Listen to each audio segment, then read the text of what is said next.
sentia assim tão... Estava flutuando, irmão. Era uma coisa tão preciosa que eu sentia na minha carne, da minha vida. Porque eu realmente fui visitado, mas antes de ser visitado, antes de ser cheio do Espírito Santo, antes de contemplar esse poder sobrenatural, irmã Marilene, eu busquei muito, mas eu não busquei com dúvida, eu acreditava nisso, eu acreditava, eu cria nisso. Existem muitas outras histórias, muitas outras coisas que aconteceram na minha vida, que só por intermédio da fé para explicar o que aconteceu. Vi pessoas sendo curadas, pessoas sendo libertas. Eu vi Deus mudar o clima, através da oração que a gente fazia. Orava muito. Mas esse princípio, ele sempre foi posterior ao acreditar, ao crer. Você crer, irmão, você ter fé numa coisa, você acreditar muito que vai acontecer, é a preparação para que o sobrenatural aconteça. Se nós orarmos para Deus curar alguém de câncer, e nós não acreditarmos profundamente nisso, talvez não vamos contemplar isso. Por causa que nós não exercitamos essa fé. Não entramos num ambiente espiritual, irmão, em que nós confiamos profundamente que Deus pode fazer, que Deus vai fazer. João capítulo 11, lá do verso 25 ao 28, Jesus mostrou para Marta e Maria que aquele que cresce, ele ia ressuscitar com o Senhor. Mas quem não crê, já está condenado. Ou seja, o fato de não crer, te leva para o oposto da bênção. O fato de não crer, faz você andar contrário da proposta de Deus, da promessa, do projeto, do propósito. Jesus outra vez, lá em Marcos capítulo 9, versos 23, ele mostrou para os seus discípulos que tudo é possível ao que crê. João capítulo 3, verso 16, João disse que todo aquele que nele crê, não ia perecer, não ia morrer, mas ia herdar a vida eterna. Jesus, quando foi curar o cego Bartimeu, ele disse que se ele cresce, ele seria curado. Jesus, por muitas vezes, ele perguntou para as pessoas: você crê? Você crê que a sua filha não está morta? Você crê que ela vai se levantar? Você crê que você vai ser curado hoje? Você crê que você vai ser curado? Todas as pessoas que Jesus curou, sem exceção de nenhuma, creram. Os leprosos, o cego, o coxo, a menina que estava morta, mas o pai creu que Jesus podia ressuscitar ela, podia fazer ela acordar daquele sono da morte. Não há nenhum exemplo na Bíblia que a incredulidade esteve conectada com o milagre. Nós somos um povo que ainda acreditamos que Deus realiza milagre. Amém ou não amém? Nós cremos que Deus ainda faz milagre nessa geração. Mas o impedimento nunca foi a vontade de Deus. O impedimento nunca foi o desejo de Deus. O impedimento foi a incredulidade. Crer, irmão, não faz só milagre de cura, não. Crer também faz milagre da transformação do indivíduo. João 3,16, quando João vai dizer que Deus amou o mundo de tal maneira para que todo aquele que nele crê não pereça, mas tenha vida eterna, nos ensina uma coisa preciosa, que a fé, ela elimina alternativas. Quem crê no nome de Jesus, quem crê no sangue de Jesus, quem crê que Ele é o caminho, que Ele é a porta, que Ele é a fonte de água viva, quem crê nisso, irmão, quem crê, desfruta não de uma opção, desfruta que Ele é o meio, o único meio para salvar o pecador da morte. Então a fé do crente, ela é exclusiva, ela é monopolizada. Explica para os irmãos o que é monopolizado. Você é bom em matemática, né? Português que te derruba. Monopólio, irmão. Mono, um. Não existem várias religiões. Não existe, Karine, várias formas. Existe só um caminho. Existe só um meio. Existe só uma maneira. Existe somente uma porta. Existe somente um pastor. Existe somente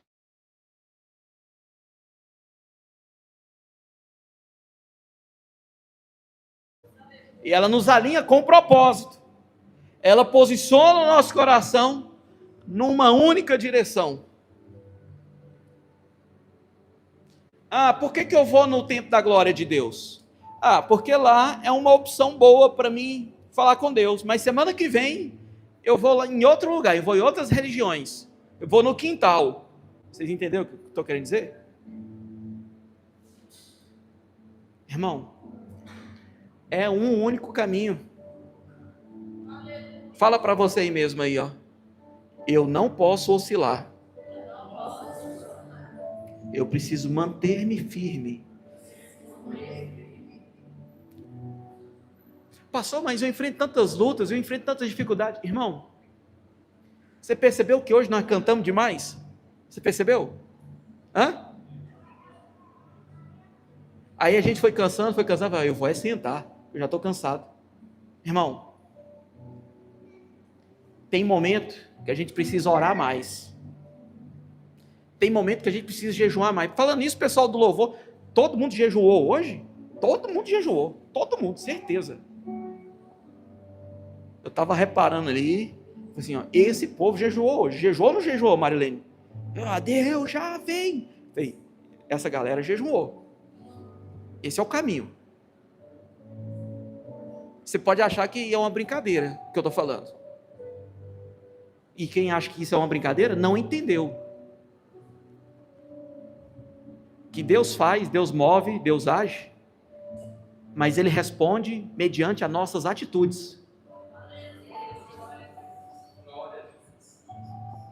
Ou você acha que Deus iria querer falar com você hoje, nessa noite, se você não tomasse banho, se você não trocasse de roupa, se você não saísse do sofá e caminhasse até esse lugar?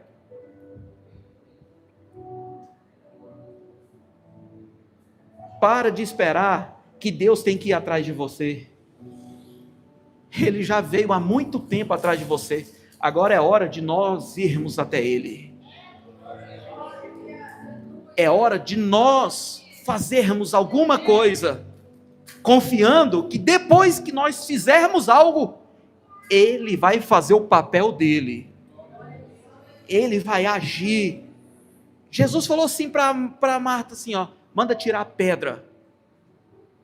Quando foi visitar Lázaro no túmulo, porque Lázaro estava morto, já estava no 4º dia, putreficado já, com mau cheiro, já era um cadáver sem alma naquele lugar. Jesus fala assim, ó, tira a pedra. Jesus tinha poder, Elton, para fazer com o dedo assim, ó, E a pedra sai? Tinha poder? Só com os olhos dele, fazer assim, ó, e a pedra enorme saísse do lugar? Sim ou não? Tinha poder, igreja? Mas ele preferiu ensinar uma coisa preciosa para nós: faz a sua parte, que a minha eu garanto.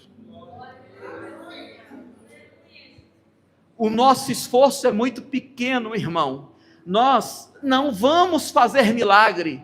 Nós somos provocadores de milagre, porque o milagre é Ele quem faz. Está difícil da minha casa, pastor. Faz igual eu. Hoje eu estava meio triste. Meu filho chegou em mim. Eu fui lá para o escritório, ele sentou na bateria dele.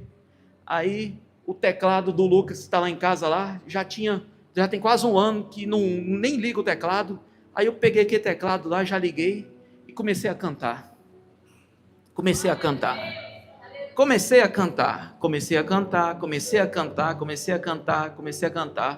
Se o desânimo tenta te visitar, se eu fosse você, começava a cantar. Se as dificuldades tentam te sufocar, eu sugiro que você comece a clamar, a buscar, irmão, a buscar. Ele é a resposta. Provoca o milagre, provoca a resposta de Deus. Jesus disse lá no Mateus capítulo 7 assim, ó, que o nosso papel, irmã Aparecida, é pedir. E ele não disse para pedir uma vez, ele disse para continuar pedindo. Pede, que vocês vão receber. Você precisa entender, nós precisamos entender que nós não fazemos milagre, mas nós somos provocadores de milagres. Nós pedimos, clamamos, insistimos, buscamos, invocamos, e Ele responde com seu poder. É isso.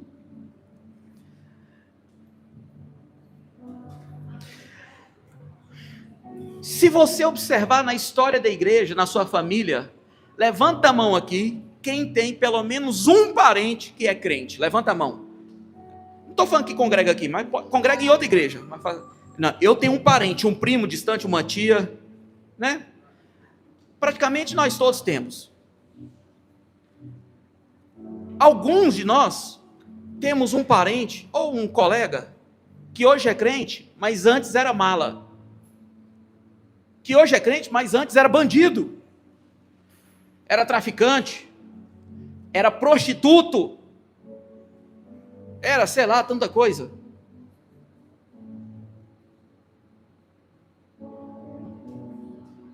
Era macumbeiro, era ateu, mas de repente virou crente. Sabe por que isso acontece? Porque o pecado das pessoas nunca foi impedimento para a salvação. Nunca foi. E um grande erro, Renato, que nós cometemos na nossa caminhada cristã, é que nós medimos a espiritualidade dos outros. Como se a gente tivesse um radar para saber, não, esse tem unção, esse não tem, esse é mais crente, esse não é. E, de fato, eu acho que todos nós passamos por momentos de muito poder, the power, the king, the fourth, the flyer, e outros momentos que você, sendo crente, é o mais desviado da igreja, da família, porque a gente passa por altos e baixos. Nós passamos por esses momentos de oscilações, mas o que mais me chama a atenção é que os nossos pecados, de quando nós não éramos crentes, não foi impedimento para a salvação chegar até nós.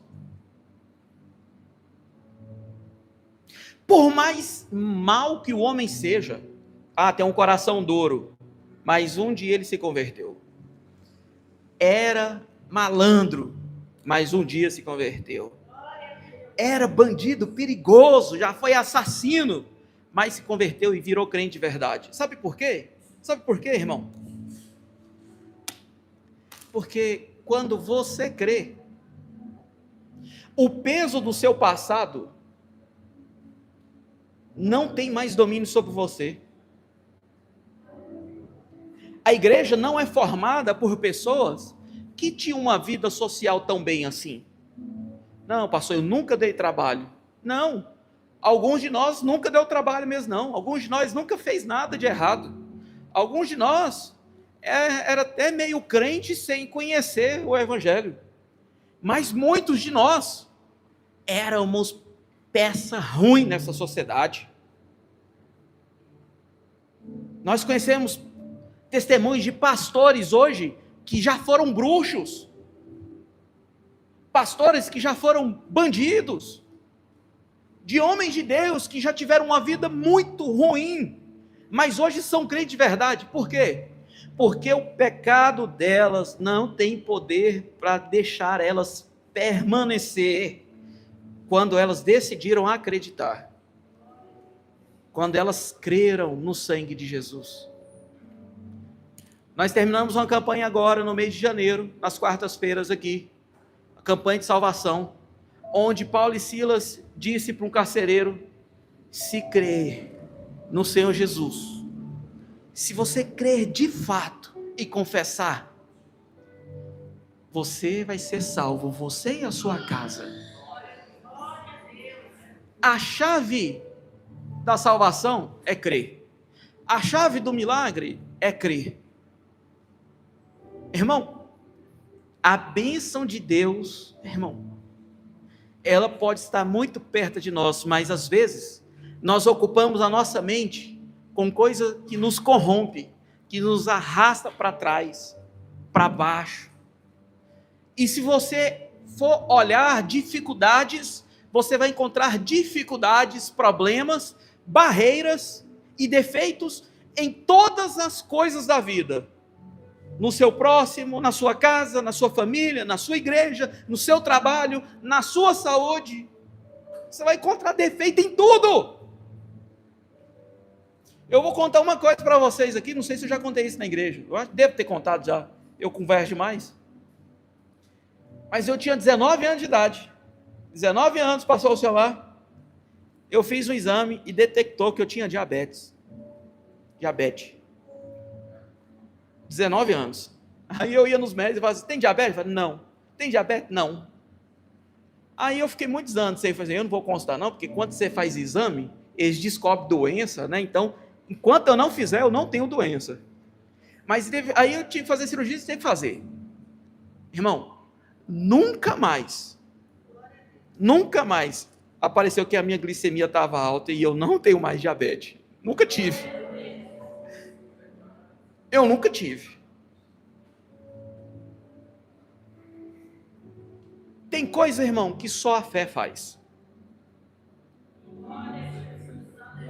Tem coisa que só a fé faz.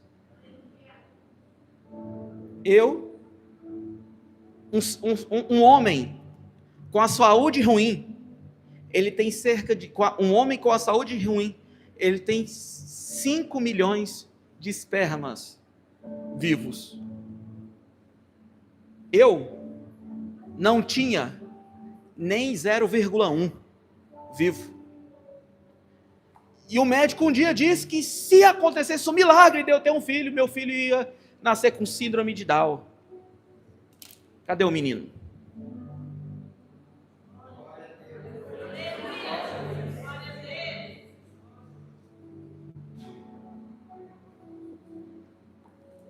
A fé faz não o que é possível. A fé resolve o que é impossível. Mas a gente precisa aprender a caminhar. Porque Jesus sempre perguntou assim: você crê? Se creres, todo aquele que crê, ele sempre disse isso. Primeiro, você tem que crer. Antes do milagre, é preciso ter fé. É preciso crer. Antes da porta se abrir, é preciso ter. Antes da cura chegar, é preciso ter. Antes da salvação chegar lá na sua família, é preciso ter fé. Gênesis capítulo 12, verso 1 ao 4, mostra que Abraão saiu da sua terra, da sua parentela, para um lugar que Deus mandou ele ir, que ele não sabia onde era. Abraão sabia para onde Deus ia mandar ele? Sim ou não? Não. Abraão sabia o que iria acontecer? Sim ou não?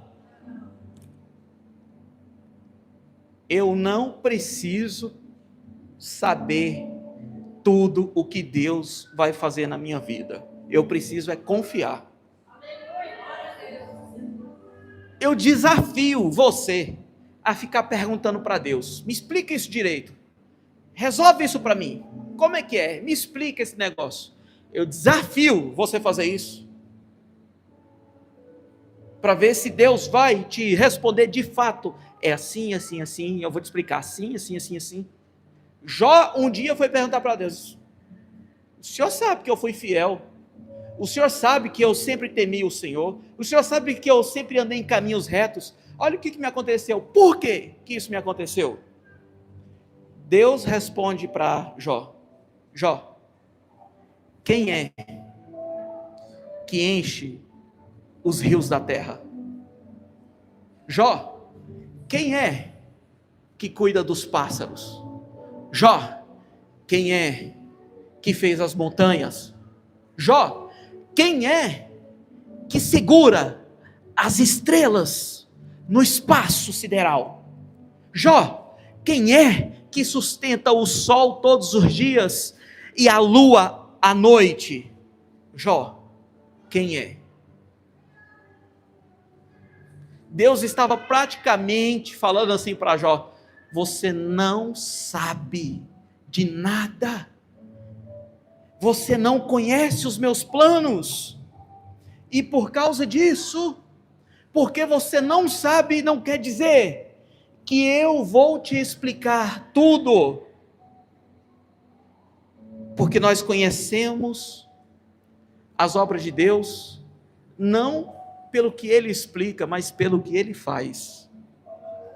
Quando Jó entende tudo isso, ele ora humildemente ao Senhor, dizendo assim, bem sem eu, 42, né, põe aí,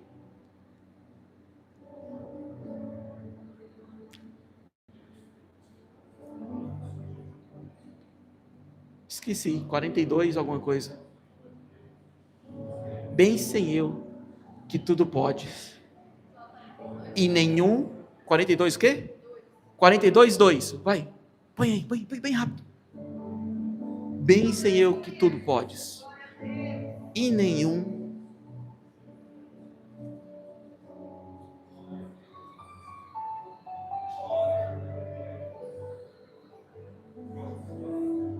dos seus planos podem se frustrar.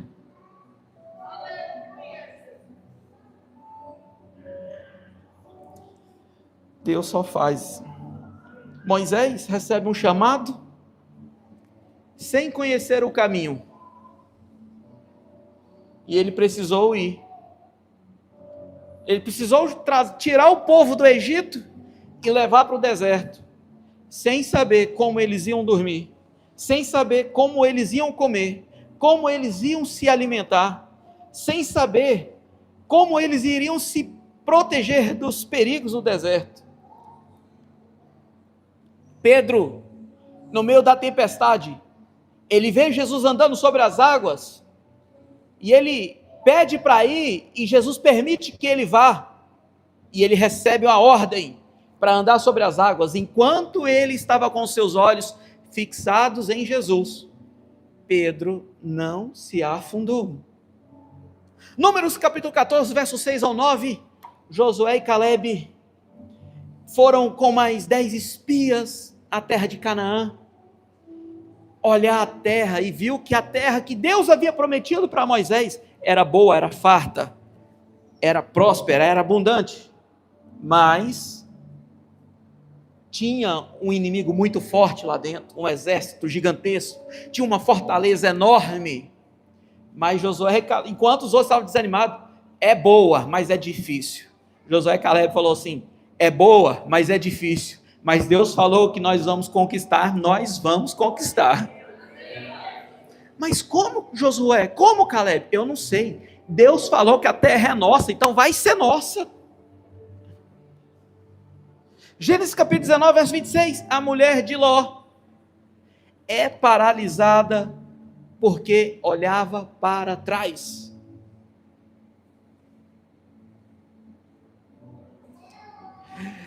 Vira uma estátua de sal porque olhou para trás. Enquanto você focar no passado, enquanto você focar nos problemas, enquanto você ficar focado lá atrás, você vai perder a visão da frente. Vai perder o caminho que Deus está mandando você seguir. Jó capítulo 19, Jeremias capítulo 17, verso 9. Vai falar que o coração do homem é enganoso. Entenda uma coisa. O que não crê, o incrédulo, só consegue andar no caminho que lhe é provado. Não é uma questão de que o incrédulo não é crente.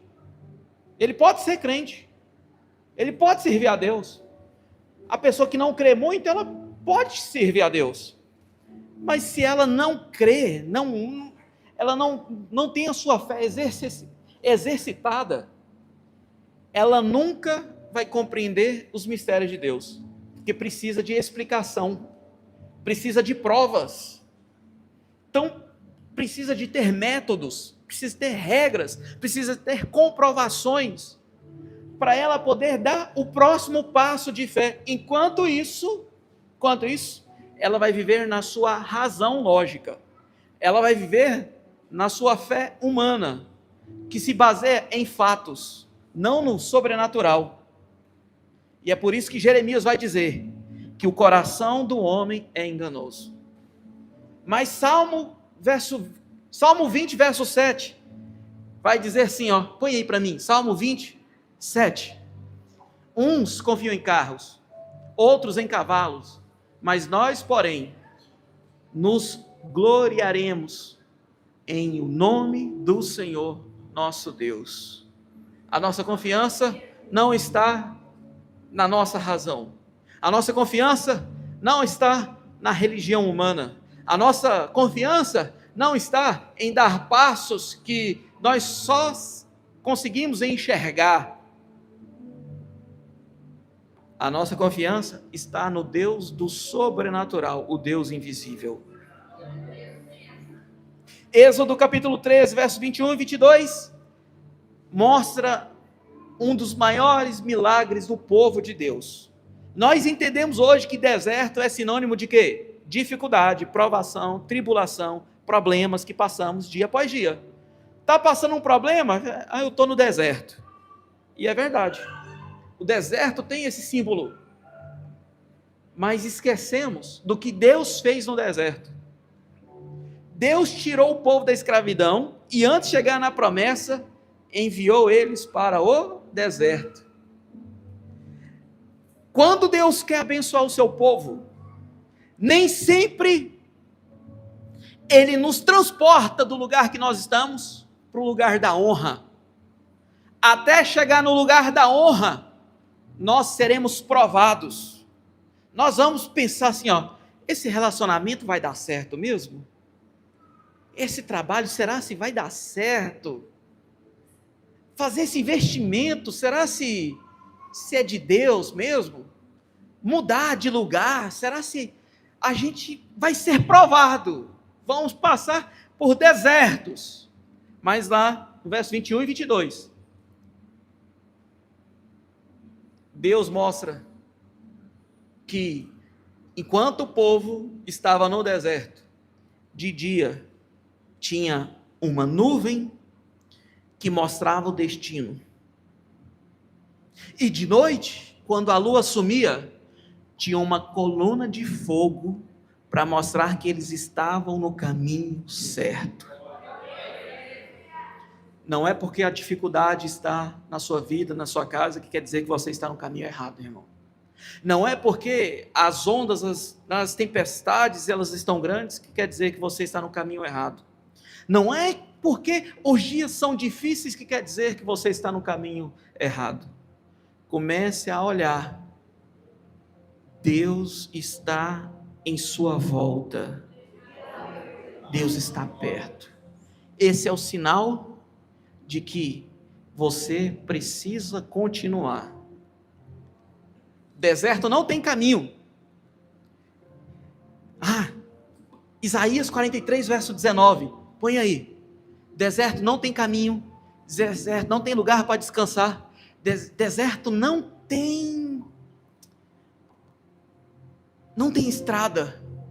Mas Isaías, ao falar com Deus, escuta Deus dizendo assim, eis que faço coisas novas, que está saindo à luz, porventura, não percebeis?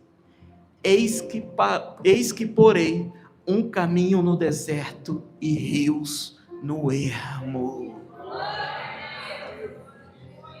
Aqui tem porta, irmãos? Essa parede tem porta? Tem janela? Mas se Ele quiser abençoar o seu povo, Ele faz surgir uma porta. Pastor, esse problema da minha vida parece não ter saída. Calma. Fala para alguém aí, fala, calma. Deus vai te mostrar a saída. Deus vai te mostrar a solução. Ele é um Deus que faz caminho no deserto. Não tem porta, mas Ele abre. Não tem janela. Céu tem janela, irmãos? Céu tem janela? Mas os profetas disseram que Ele abre as janelas do céu para abençoar o seu povo. Oh, meu Deus! Deus não respeita a ótica dos homens. Quando Ele quer abençoar o seu povo, Ele cria tudo do nada. Pastor, não há nada que possa acontecer para mudar essa situação. O Deus que nós adoramos te criou do nada, formou esse mundo do nada.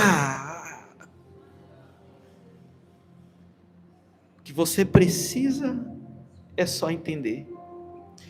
Agora abre aí, nós já lemos lá, Mateus capítulo 16. Agora vai lá para o capítulo 17, verso 1 e 2. Mateus 17, verso 1 e 2. 6 dias depois de Pedro e os discípulos confessarem que Jesus é o Cristo, o Filho do Deus vivo. Depois que Pedro e os discípulos confessaram que Jesus é o Filho do Deus vivo, é o Cristo, passaram-se quantos dias? 6 dias depois.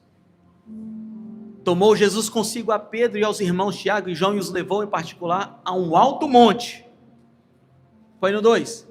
E foi transfigurado diante deles. O seu rosto resplandecia como o sol e as suas vestes tornaram-se brancas como a luz.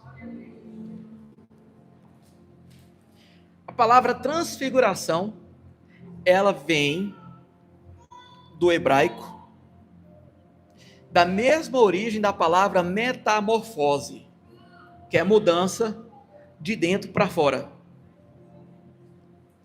Os discípulos já conheciam o Jesus homem, o Jesus que mandou Lázaro ressuscitar. Eles já conheciam Jesus que curava demônios, já conheciam Jesus que curava cego, coxo, paralítico. Os discípulos já conheciam esse Jesus, o Jesus que realizava milagres. Mas naquele monte, eles agora conheceram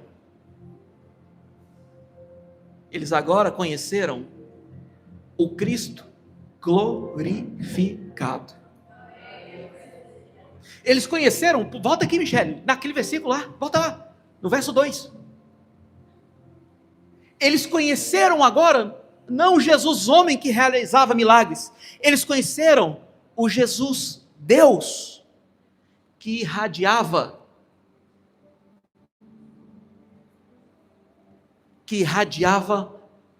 glória. Glória. Os discípulos, nesse dia, não viu Jesus mandando a enfermidade ir embora. Esses dias, eles viram aquilo que os olhos humanos não podem ver. Quem já sentiu a glória de Deus aqui? Levanta a mão. Os discípulos não sentiram nesse dia a glória. Eles viram a glória de Deus. E é isso que nós precisamos entender. Se você quer ter uma fé rasa, uma fé racional, que não precisa exercitar o esforço de crer no invisível, está tudo bem, eu respeito a sua decisão e a sua opinião, mas se você crer, se você decidir crer que milagres extraordinários podem acontecer hoje, ou esse ano, na sua vida, na sua casa, na sua família, nessa igreja, nessa cidade, nesse país, eu preciso dizer uma coisa: pode acontecer, porque nós só precisamos clamar e ir em busca do sobrenatural.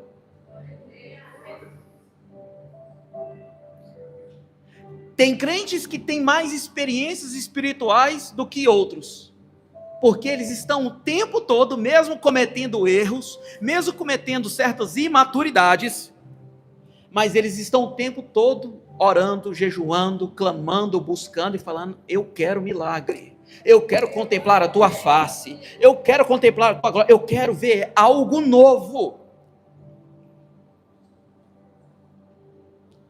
E aí, eles entenderam quando é que o natural se rende ao sobrenatural, porque 6 dias antes eles creram que Jesus era o Cristo, o Filho do Deus vivo. Eles não só creram, mas eles também confessaram de verdade, de dentro para fora, que de fato Ele é Deus.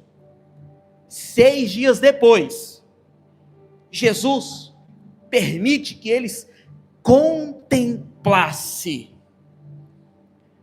que o Deus da glória, Ele realiza muito mais do que os olhos humanos, do que a mente humana pode imaginar e enxergar.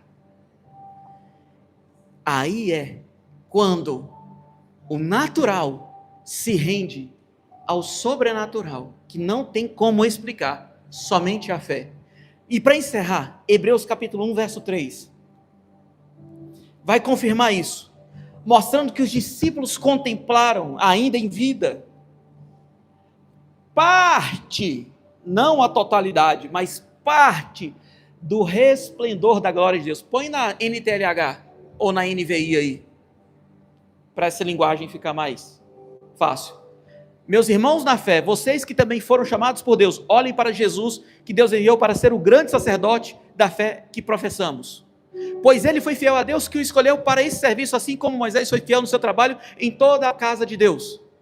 Assim como a pessoa que constrói uma casa, e o mais importante do que a casa, assim também Jesus é mais importante do que Moisés. Uma casa tem de ser construída por alguém, mas Deus é o construtor de tudo o que existe. E Moisés foi ser fiel no seu trabalho e falou as coisas que Deus... Uai, eu anotei errado, meu Deus. Hebreus capítulo 1, verso 1, 2 e 3. Ah, tá, aí.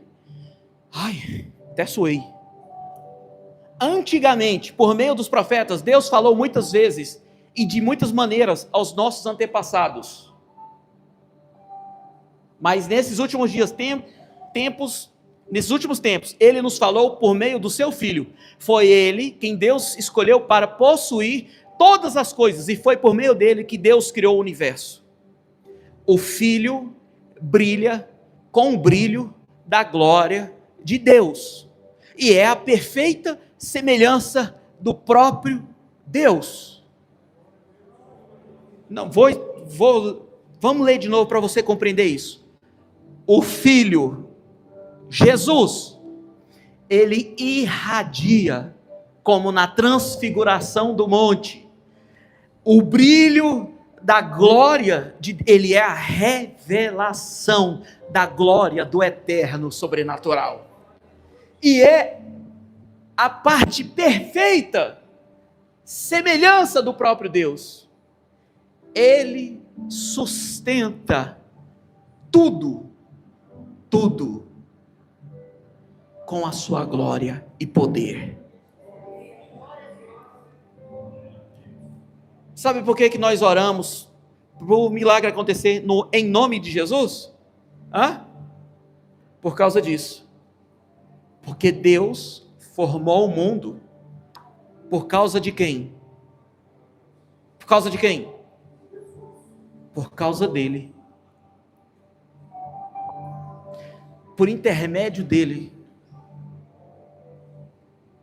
Por causa do nome de Jesus, que houve luz. Por causa do nome de Jesus, que houve águas, houve terra. Por causa do nome de Jesus, você nasceu. Por causa do nome de Jesus, você está aqui. Por causa do nome de Jesus, você foi alcançado. Por causa do nome de Jesus, Deus mudou a sua história e o da sua família. Se coloca de pé em nome de Jesus.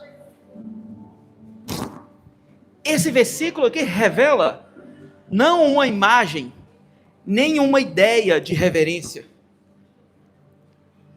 mas revela o divino, o poder incalculável da glória intocável, da materialização do sobrenatural no natural. O sobrenatural nem sempre você vê, mas quando nós invocamos o sobrenatural, o homem não toca, a não ser que Deus queira. Mas o homem governado pela fé, por acreditar, ele experimenta a materialização do sobrenatural.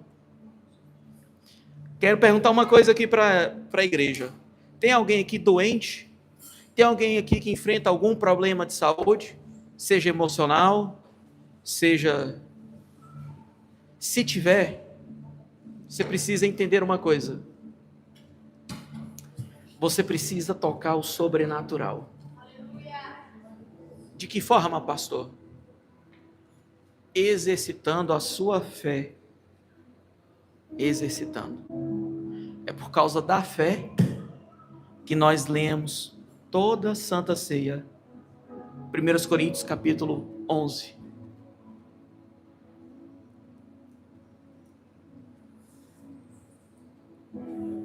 Que assim como eu recebi dele, eu vos entrego.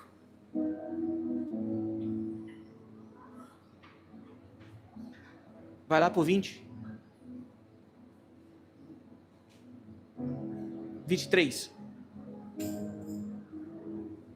Porque eu recebi do Senhor este ensinamento que passei para vocês. Que o Senhor Jesus, na noite em que foi traído, pegou o pão e deu graças a Deus. Depois partiu o pão e disse: isto é o meu corpo que entregue em favor de vocês. Façam isso em memória de mim. Esse pão é o corpo de Cristo, igreja? Sim ou não? Não, não é. Isso daqui é um exemplo de quando nós abrimos mão do que é natural para experimentar o que é sobrenatural. Viver uma vida no erro, de pecado, de engano, torna permissivo eu tomar a Santa Ceia, sim ou não? Não. Nós nos preparamos para esse momento, porque nós entendemos que esse momento aqui, não é material, não é natural, não é carnal, não é físico, é espiritual. E cada um vai prestar conta de si. Não precisa fiscalizar. Pastor, fulano, fulana tomou a ceia no pecado. Cada um vai prestar conta de si. Você pode mentir, pode enganar, você pode disfarçar. Nós podemos fazer isso. Mas cada um vai prestar diante de Deus conta de si. Porque isso aqui, para uns é natural, mas para nós, isso é mais do que espiritual. É o corpo e o sangue de Cristo. É o ato da comunhão em que nós precisamos ter todos os dias com Deus.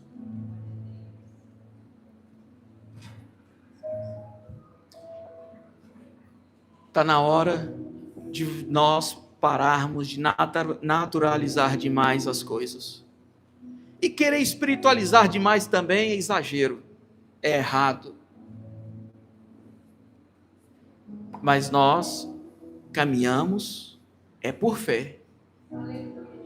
E é a fé que pode fazer você contemplar o sobrenatural. Feche seus olhos agora, em nome de Jesus. Ora por você mesmo, agora. Só existem duas pessoas aqui que sabem como é que está o seu estado espiritual. A primeira é Deus. A segunda não é o seu pastor. A segunda é você mesmo. Só você e Deus sabem como é que você está. Então aqui é um lugar, esse momento, essa oração é um lugar de você clamar pelo milagre de Deus de novo na sua vida. Senhor, eu estou frio, eu estou fraco, eu estou desanimado. Senhor, eu estou perdendo a fé. Mas por favor, me renova hoje. Por favor, me aviva hoje. Começa a orar, irmão, começa a orar, começa a pedir para Deus isso. Por favor, Pai, por favor, me enche de novo com o teu Santo Espírito. Por favor, me enche com a tua glória e com o seu poder.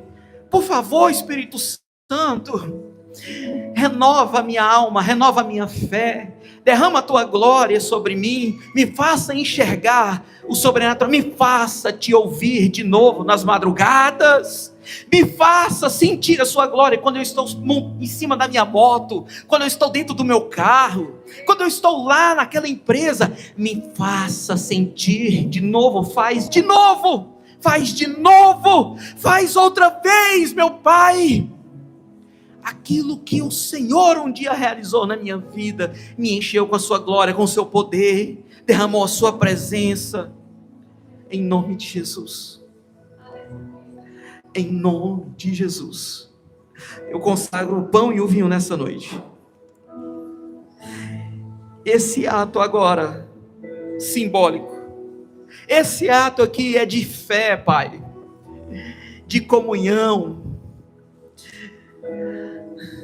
nós reafirmamos os nossos laços e as nossas alianças com o Senhor. Perdoa os nossos pecados, perdoa as nossas transgressões, Senhor. Deus, não permita, Jesus, que nós venhamos banalizar, que nós venhamos, Jesus Cristo, tratar como natural, pois isso é um presente precioso que o Senhor nos deu, porque nos lembra a tua morte, nos lembra a tua vitória na cruz, nos lembra que o Senhor está vivo e reina para sempre, em nome de Jesus, amém. Os que forem ceiar, fica de pé, não ceiem, nós vamos ceiar juntos, enquanto isso vamos cantar, e você pega a sua ceia, e espere, De um lugar muito distante, me falaram de um lugar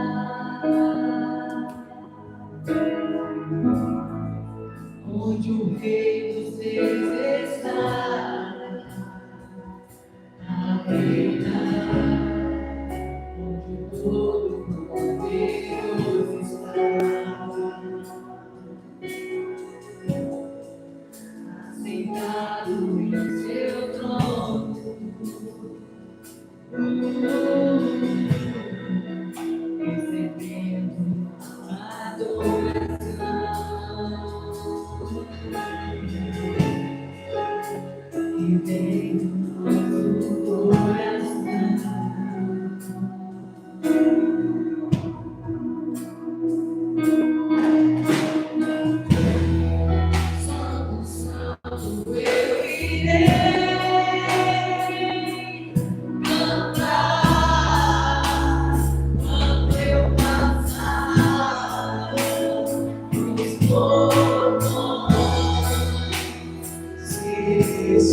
Agora segura. Metade para cá ceia e a outra metade canta. Aí quando eles terminarem, eles cantam e vocês ceiam. E nós vamos cear juntos. Porque esse hino é a nossa oração. Tem gente que não crê nisso. Nós ceiamos aqui porque cearemos com Ele na eternidade. E nós não vamos na frente. Nós não vamos separados. A igreja vai entrar nos portões celestiais juntos. Foi por isso que eu pedi para você esperar, para nós cearmos juntos. Porque nós precisamos continuar andando juntos. Isso é o sinônimo, é o símbolo da comunhão. É que nós estamos juntos. Não foi isso, Tiago, que você disse isso para mim esses dias? Nós estamos juntos. Viu, Elvânio? Nós estamos juntos, viu? Viu, Marilene? Nós estamos juntos. Princípio da igreja de Filipenses: vamos chorar com os que choram, vamos se alegrar com os que se alegram, vamos continuar juntos. Podem ceiar em nome de Jesus. Hoje eu sei oh,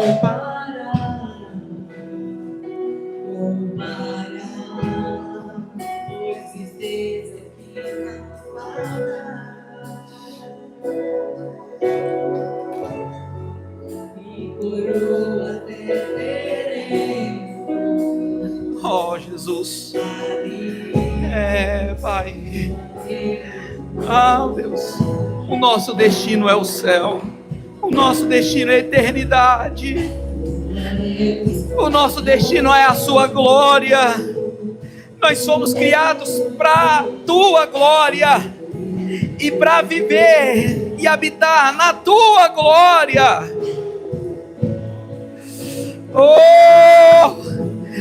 Para poder dizer para sempre e sempre, sempre que tu és santo, por toda a eternidade, para sempre e sempre. Adoraremos e exaltaremos o nome santo e bendito do Senhor.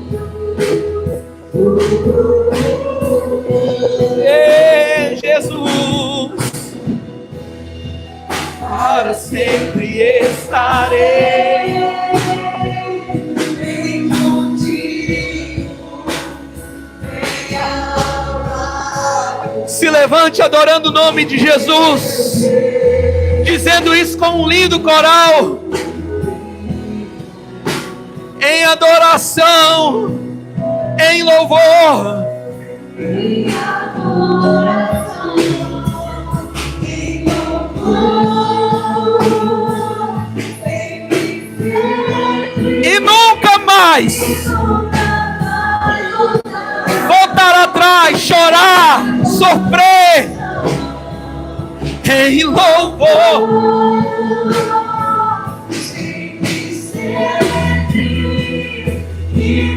Aleluia, aleluia, aleluia,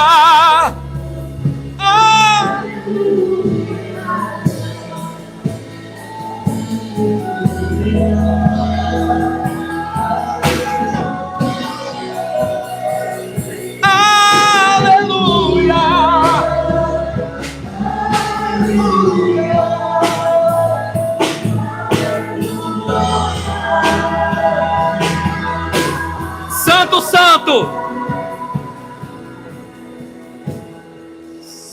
Santo, eu irei cantar. É para o seu Deus, é para o seu Pai, é para Jesus, é para o amor da sua alma, irmão. Oh, glória! para o amado da minha alma. Se quebrante, se entregue, diga: para sempre nós estaremos. Para sempre estarei bem juntinho, bem amado do meu Deus, cantando comigo.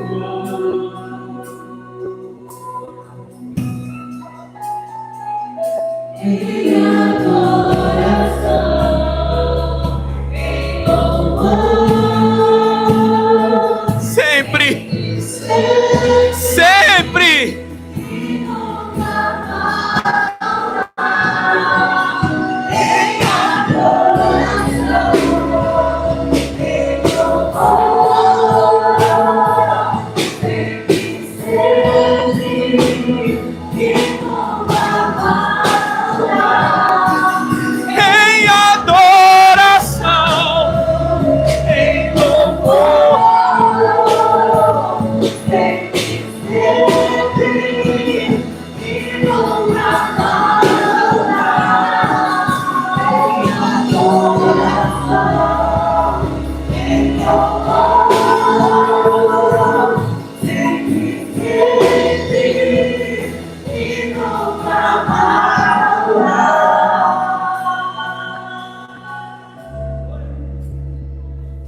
Pai,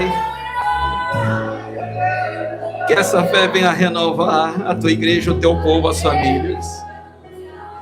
Que o Senhor seja suficiente e venha suprir eles nos dias bons e nos dias maus, porque o Senhor sempre esteve presente. O Senhor sempre enviou, ó Deus, a nuvem e a coluna de fogo para guardar e livrar, Jesus. Seja com ele, seja com a tua igreja, seja comigo, com a minha casa, com a minha família, seja com esse lugar, meu Pai amado, com essa obra, com esse ministério, com essa igreja, com os nossos pastores, com as nossas crianças, com os nossos jovens, com as famílias, com os casais, com os velhos. Seja com eles. Seja, nós somos o teu povo, nós somos teus, nós ansiamos o Senhor, Jesus. E nós amamos te amar, nós amamos te adorar, nós amamos, Jesus, nos render, nos entregar.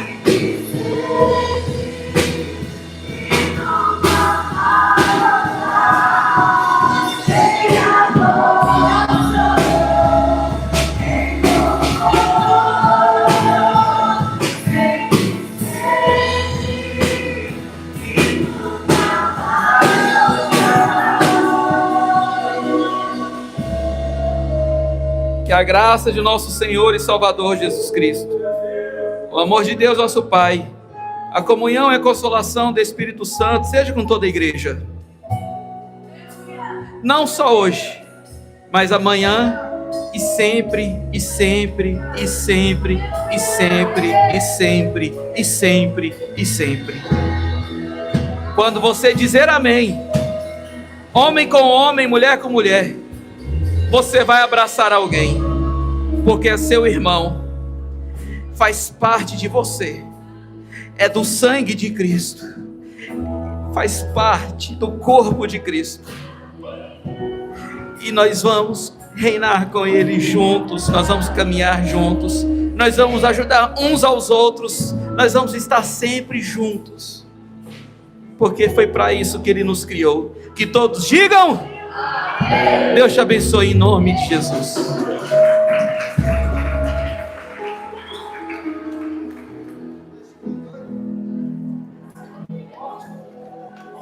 Passa na cantina, irmãos. Passa na cantina e compre lá a Chica Doida. Abençoa a obra de Deus.